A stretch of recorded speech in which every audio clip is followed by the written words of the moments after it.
next weekly update visit. We have the, let's see here, Angie Collignon. So I have to change the title again here. So now you are you're with Codington County. Yeah. Just give me your title because I'm going to screw it up. I know I will. Well, because I changed it because of what we said off air, but then I put it behind your name on accident. Substance Use and Justice Programs Coordinator. Yeah. And so I deleted yours and put the other one on there.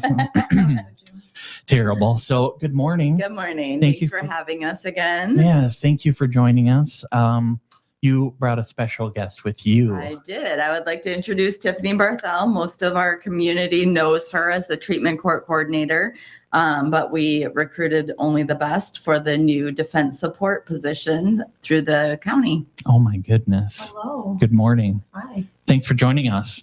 So can you tell us a little bit about what this title and position comes with now? I can sure try. Okay. It's a new position within Codington County, so I'm actually in the process of building this as well. But the best way I can say it right now, from what I know, and Angie can explain it more because this has been her thing that she's been building to get to this point. But I'll be the bridge between clients, defendants, and their defense support counsel, essentially. So okay. Efficiency, is that kind of a focus? Making things a little more efficient? Definitely. We're hoping that is part of the focus, making sure that attorneys have what they need, that clients are in contact. They're making their court appearances, hopefully less continuances. Of course, one of the goals of the commission in supporting this position is to reduce the court appointed attorney budget. So helping those attorneys with some of that other work that they do. Mm-hmm. And I mean, you're helping the individual and you're helping the court. I'm sure you're helping the costs and all that, but it really kind of is good for everybody. Mm-hmm. Kind of seems that way.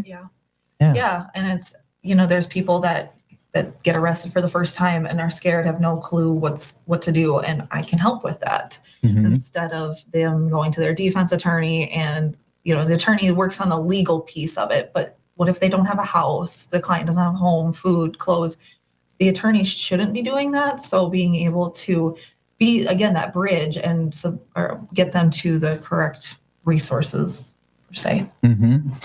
And there are a lot of different avenues or resources, I guess, that are out there. So it can be a little complex depending on the individual situation or incident of where to, get advice from. And now that I'm kind of thinking about it more and more, for a public defender, is that the right term? Yep. To take on, numerous clients generally, and then try to help each one individually and things like that can be really time consuming for that. So you step in and do you take an individual as like a case then and kind of carry them on through until you hand them off into a certain area, or how does that kind of work out? I think so. Yeah. So, if somebody gets arrested, one of the first things that they'll be working, or that Tiffany will be working on, will be helping gather information on that person in order for their defense counsel to make an appropriate bond argument at the time of bond.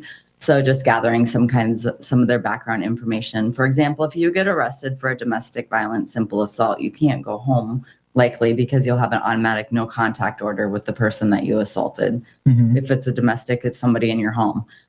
So sometimes they're reluctant then or that would be a bond argument that they would have nowhere to go. So trying to work through, where would you go if you got out? Is there, can we help figure that out before that hearing that is required to happen in the first 48 hours? And a lot of times the attorneys don't have time to get to that person to have those conversations ahead of time. And so part of that would be making sure that we get to them in time so that we can provide accurate, timely information to the attorneys in the court at the time of that. So that's like first steps, is that first bond hearing.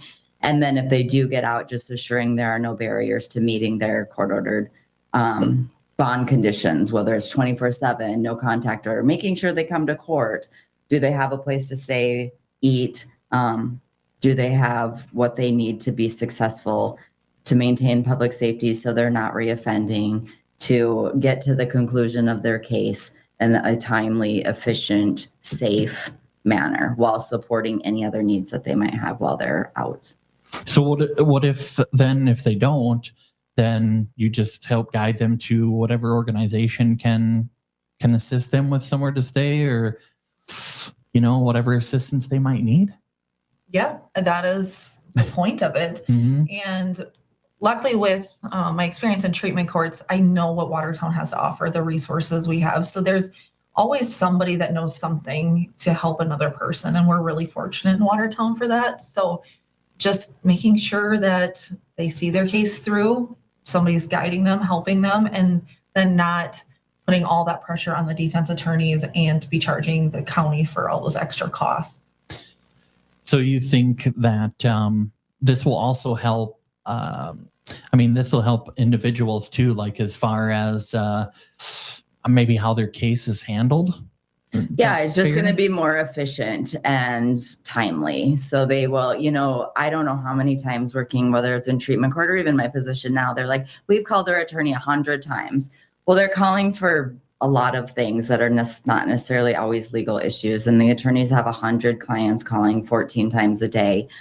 So a lot of times there's things that this position will be able to help and answer with, like, where am I supposed to live? Where do I get this? How do I do that? I need to get an eval that was ordered. Like if their offense was substance use related, if you have to have a chemical dependency eval, Tiffany will be the one helping them set that up, make sure that they have transportation to get to that, getting those releases so that the report gets sent over right away. Like all of that kind of case manager work that currently the attorneys are doing. Of course, they're by statute, they have a certain dollar amount that they bill for hour of work under the state law is exponentially higher than what we get paid. And so having one of us do that is very fiscally responsible for the county, but also allowing attorneys to really focus on the legal aspects of each case instead of all that other stuff, noise. Seems like that's what they get paid for. So Yeah. That's probably a good idea too. Yeah, but when they don't have those options, they're just trying to make sure that their client doesn't end up back in jail. And, they're trying to do all of these things. And then it's just not done as well as it could be. And it also is costing the county a fortune. And then it really, in the long run, it's the individuals that suffer from that. So Sure. Yeah. So your former position, does someone do that now, or do you just add that to your plate? Well, they opened the position. I think it closed earlier this week, so I don't know who's doing that. But yeah, any coordinator position is, you have to be organized, detailed, and at the end of the day, be respectful to all the people that we're working with, because we're all human. We all have things, and just to be kind is what it comes down to. So. Very good. So, and stern, from my experience with her as the coordinator of treatment court, sometimes she has to be stern. I see. Do you think you'll have the ability to be a little less stern now, or medium stern? Probably. I don't think so. I think working with attorneys it's a different realm, and I've had that experience. But I'm used to working with post-sentencing probationers. Now it's the pre with the clients, but also attorneys, like, hey, we gotta stick to what we're working on, the budget, all the things. So no, we're gonna be stern here. Very good. The best advice is don't be getting in trouble, right? Just stay good. So I don't know, this just kind of happened. So like you said, you're still kind of putting the whole thing together. So is there a bit of a program you can emulate that you guys have seen that's similar in other areas, or is it just kind of, here's what we've dealt with, so we're solving our own issues, if you will? Yeah, so Minnehaha has a public defender's office, and I think that's something we are going to try to create a hybrid of between Angie's and my position on what the future will look like. Right now, we are working on a phase structure to get our program going. I know there's some defense attorneys out there that just want to push me into the deep end, but I'm like, I don't know what I'm really doing yet. So it's going to take a little bit, but I'm hoping with the knowledge that we both have and bring to the table that we can get up and going quicker than we think we are, or maybe it's just me, but What you feel like? Yeah. Also, when Allison Bakken came to the table at the commission meeting to support this position, she had been an employee of the public defender's office at Minnehaha County before she moved to Watertown, I'm guessing, and talked a little bit about how that person supported their office and how really invaluable that was for the attorneys there. So we could pick her brain a little bit, but maybe even just try to take a field trip down there and talk to their case manager or social worker, or whatever they call them in their office, and really see what they're doing and how they're working that program. It's different here because all of our attorneys are individual firms, law firms, I would say, where they just have the public defender's office. So all the attorneys and that person are in the same building, basically. So this will be a little bit more of getting out and just talking to each attorney about how to do things, as opposed to maybe having the convenience of one overall program. Wow. Okay. So you do have some work ahead of you. We have a lot of work ahead of us. Yes. Yeah. The big thing is the collaborative communication. That is what I've always strived on, even in my last position. And if we can do that, and the respect, this will be wonderful for Codington County and the clients that we serve. Yeah, for sure. My only experience I can recall is I got an underage like a month before my 21st birthday, and I was freaking out. Like, I didn't know what was going to happen or what to do, and I got a lawyer and whatever and all that stuff, and it was like $300-$400 or something. But either way, I think it's like a $90 ticket. But I was nervous, or if you could have someone, I guess, to talk to for something that's maybe a little more high profile, but either which way, I mean, just knowing how nervous I was, I can't imagine if you're facing jail or something. It's like, what do I do? I have work or whatever going on. So you can help with a lot of stuff there and your mental health too. Sometimes it's just navigating the court system. If you're actually not that familiar with it, it is very intimidating. Yeah, for sure. You just kind of show up at this time and you walk in, and I didn't know that everybody goes at 9:00 type thing. So you get to sit for a few hours. Yeah. So you sit there, and then it's like the room is full, and you walk into that, and all the people are there, and then you sit there and you're the last one. They're like, okay. It's like, what? So, but anyways, I think that's a really good deal, because anything we can do to help people is, big deal. So anything else that you think is, important about this kind of thing, that people can help support it somehow, or for other people to support? Well, I mean, I just want to, Can we give you our money or something? Yeah, we'll take money any day. A little more, please. No, I just think it's important to understand that, this position really will be at the intersection of public safety, fiscal responsibility, and supporting people in there. Whether it's recovery or just getting through this one. Like, we've all made bad choices at some point. Some of us have gotten caught, some of us have not.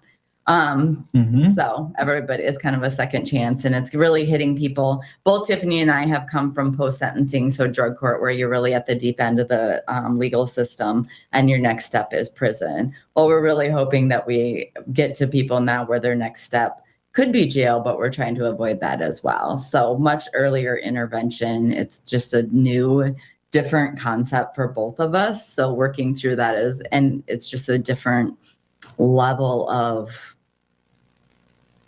just involvement in the justice system, and people not knowing as much about going to court or being on probation or all of those things. So wow. So now we get to teach those things. Yeah. Well, or hopefully avoid those things. Yes. Yeah.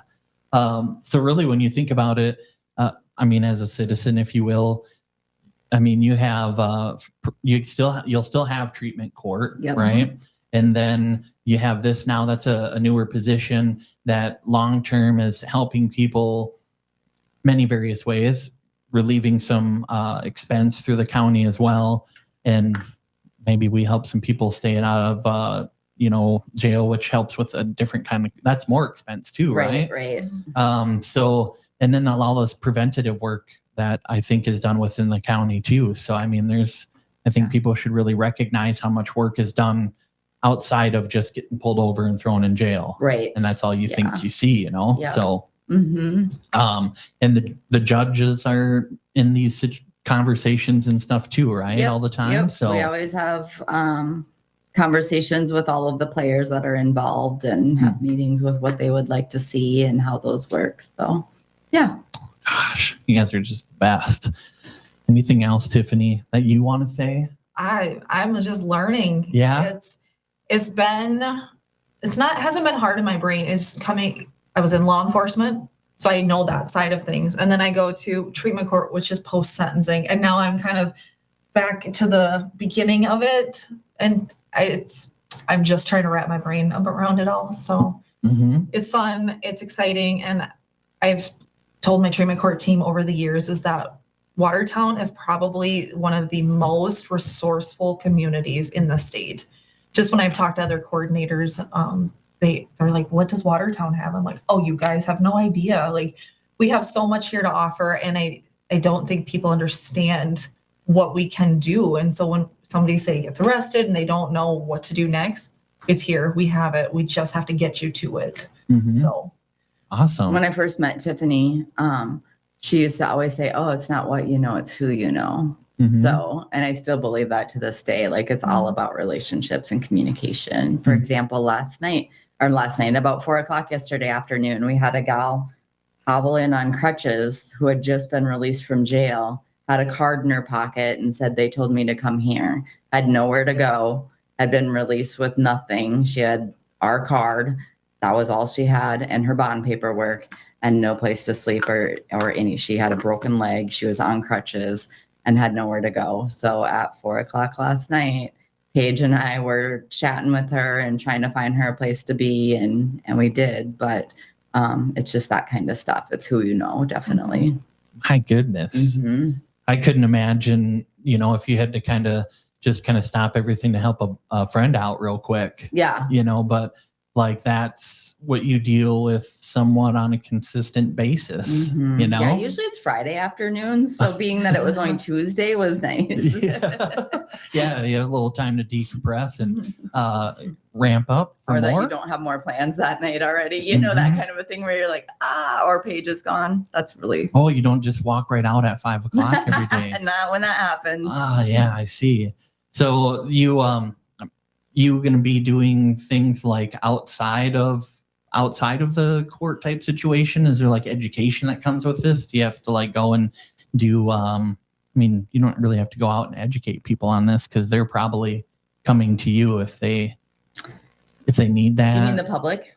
Well, like you mentioned clients before, but the client is somebody who is already facing incarceration, right? So the client referrals will generally get from attorneys or by sitting in court and identifying who they are. I do think we definitely will meet with like the detention center and their staff and letting them know, and being in the jail more often, talking to people before bond hearings. Obviously the attorneys will be announcing the data that we collect and stuff in our restart reports and things like that as well too. So there will be those types of things going on too. I guess I was thinking if maybe you're waiting, you are a person waiting to find out what's going to happen. You can definitely call us up and ask. Yeah. Okay. Yep. We can do whatever. We can find out and visit with people. So, most court records for adults are public record. And so a lot of times, again, it's knowing who to ask and where to look. So if you have no idea what's going on and you can't get a hold of your attorney, like that's also, something that sometimes we just can look it up in the computer. Sure. Okay. Very cool. All right. So anything else that you want to mention with Codington County, Codington Connects? Not that I can think of. Okay. So just follow CoddingtonConnects.com. Yep. And then Facebook, because that's where all of the good updates are on there. You're already learning and working, so we're just going to let you do your thing. Yeah. Yep. And That's about it. Your position's closed, your former one, so maybe we'll get an announcement there someday. We covered. I think so. Okay, good. Yeah. Well, thanks for coming in. This is your first time here, right? It is. Okay, well, yeah. thank So you. I was trying to review like my job description. Like, what is Steve gonna ask? I don't know. You have that memorized then? or- Definitely not. I Oh, got okay. Angie. That's what Angie's for. Oh, It's not okay. what you know, it's who you know. You don't have to Oh. know everything as long as you know somebody who knows something. Yeah. You guys are professionals. We try. I love it. Okay. Well, thanks for everything that you guys do. You're always, trying to find ways to take care of people and be preventative. I think that's a really big deal. Yeah. It really is. It's changed a lot since I was a young buck, maybe a little rambunctious. So, it's nice to know that there's some people out there caring for these folks, if you will. So thank you. Yep. Thanks, Steve. Yeah, you're welcome. All right. Well, we'll get back to some music here and let you guys get back to meetings and work and all that stuff. So, Fun. yeah. Thanks. Thank you.